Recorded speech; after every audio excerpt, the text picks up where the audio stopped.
Olá, hoje nós vamos estudar a Declaração Universal dos Direitos Humanos, de 10/12/1948.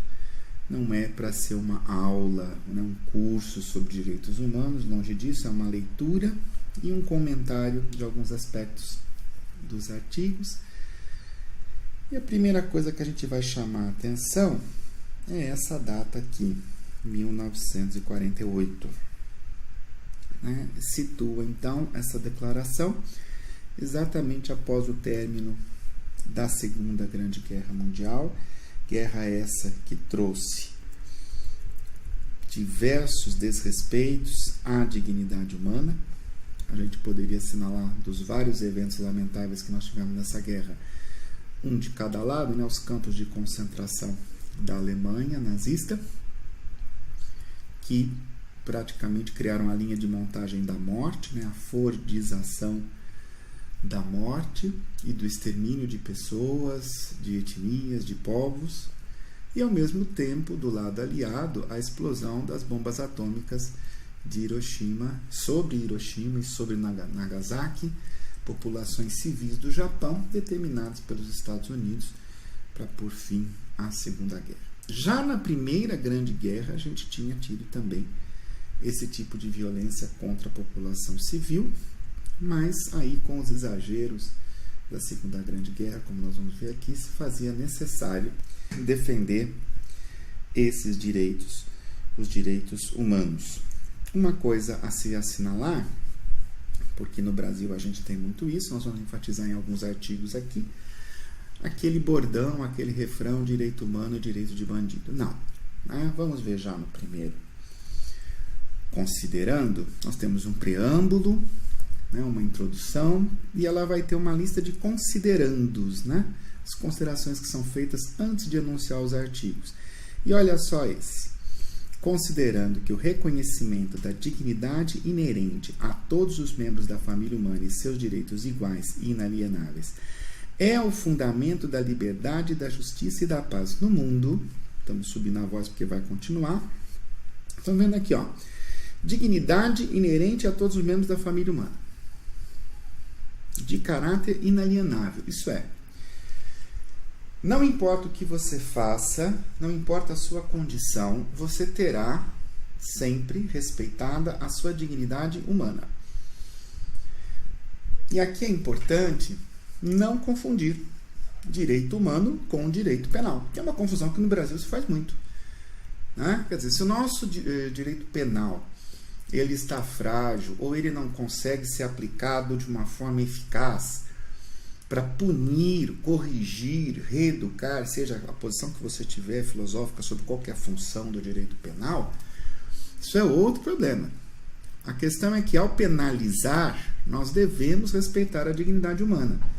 E nós veremos aqui que os direitos humanos vão ter sim cláusulas que vão tentar prevenir a ideia de escapar da pena invocando direito humano. Isso não pode. Então, não é uma falha dos direitos humanos, mas da maneira como se aplica o direito penal em cada país. Então, o Brasil tem deficiências, vamos deixar os penalistas, os cientistas sociais, o pessoal do serviço social nos dizer, na especialidade deles, o que é melhor fazer. Aqui significa o seguinte: não tem como você ter liberdade, justiça e paz no mundo se você não começar de uma base. E a base é a dignidade humana. Isto é, o devido respeito que cada pessoa humana merece por ter nascido dentro da espécie humana. Ponto. E é só isso também, não é mais do que isso. Vamos ver então. Olha lá. Considerando que o desprezo e o desrespeito pelos direitos do homem resultaram em atos bárbaros que ultrajaram a consciência da humanidade. Que atos bárbaros foram esses? Vários. Mas eles tinham ali na memória os últimos, alguns que nós acabamos de elencar aqui, ocorridos durante a Segunda Grande Guerra Mundial. A explosão de bomba atômica, extermínio de cidades inteiras, campos de concentração, uma guerra enlouquecida. Vamos continuar? E que o advento de um mundo em que os homens gozem de liberdade de palavra, de crença e da liberdade de viverem a salvo do temor e da necessidade. Então, aqui, veja, está colocando os direitos do homem antes ou no fundamento dos objetivos do Estado. A palavra crença, porque embora a crença esteja associada em religião, aqui ela está usada não só nesse sentido, mas crença no sentido de convicção, né? A convicção religiosa, a convicção política, a convicção econômica, a convicção social que você tem. Tá? Então, vamos ter cuidado aí nessa interpretação. Próximo, considerando ser essencial que os direitos do homem sejam protegidos pelo império da lei, para que o homem não seja compelido como último recurso à rebelião contra a tirania e a opressão. Então, o que acontece? A lei, então, cada Estado deverá receber esses direitos humanos, pelo menos cada Estado membro da ONU, deverá receber essa declaração e incorporá-la às suas leis. Os direitos humanos não ultrapassam a soberania do Estado. O Estado adere livremente à declaração, mas, aderindo, deverá colocar esses direitos, então, dentro da sua ordem legal, sua ordem constitucional. Pega aí a segunda parte, para que o homem não seja compelido como último recurso à rebelião contra a tirania e a opressão. Isso aqui, inclusive, foi questão do Enem, né? No ano passado, 2015, né? Você pode ouvir isso depois, então vamos dar a data em 2015. Numa citação clássica de São Tomás de Aquino, né? Que lá no finzinho da Idade Média vai dizer o quê? Que realmente não é sedicioso, né? Numa polêmica, se não me falha a memória com Isidoro, né?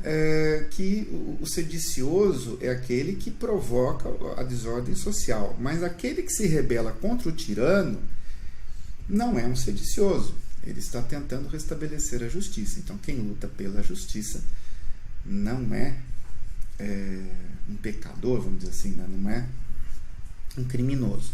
Então, há sim uma justa rebelião quando há tirania e quando há opressão. Isso está bem claro desde, né, até antes, né, de Tomás de Aquino, mas Tomás de Aquino consagrou essa tese e ela aparece aqui nesse considerando. Considerando ser essencial promover o desenvolvimento de relações amistosas entre as nações. E, né, ou seja, então, qual a base dessa relação amistosa? Considerando que os povos das Nações Unidas reafirmaram na Carta sua fé nos direitos do homem e da mulher, e que decidiram promover o progresso social e melhores condições de vida em uma liberdade mais ampla. E aqui aparece, né, 2 vezes vai aparecer a palavra, a distinção homem e mulher, os gêneros, embora o termo homem nessa carta, até pela data, designe toda a humanidade. Tá? Mas aqui está dizendo como que nós vamos estabelecer a base comum das relações das Nações Unidas. Quem será o denominador comum? E o fundamento vai ser a proteção da dignidade humana. Considerando que os Estados-membros se comprometeram a promover, em cooperação com as Nações Unidas, o respeito universal aos direitos e liberdades fundamentais do homem e a observância desses direitos e liberdades, que a gente acabou de falar, que esse é o fundamento, o denominador comum, considerando que uma compreensão comum desses direitos e liberdades é da mais alta importância para o pleno cumprimento desse compromisso, então eles agora vão esclarecer, explicitar que direitos e liberdades humanos são esses. Vem então a proclamação. A Assembleia Geral das Nações Unidas proclama a presente Declaração Universal dos Direitos do Homem como o ideal comum a ser atingido por todos os povos e todas as nações. Então, primeira coisa, o que é isso? O objetivo de todos os Estados-membros das Nações Unidas. Com o objetivo de que cada indivíduo e cada órgão da sociedade, tendo sempre em mente esta declaração, se esforce, através do ensino e da educação, por promover o respeito a esses direitos e liberdades. É o que nós estamos fazendo aqui nesse minuto, ensinando um pouquinho, educando um pouquinho sobre os direitos humanos.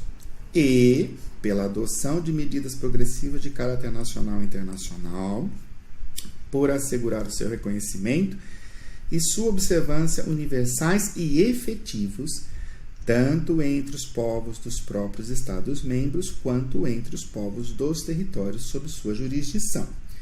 E aqui tem que esclarecer. Porque, às vezes, por alguma circunstância, um Estado está numa área de ocupação, seja em nome da ONU, seja por um outro conflito, não interessa. Onde tem a jurisdição de um Estado membro, tem que haver respeito dos direitos humanos.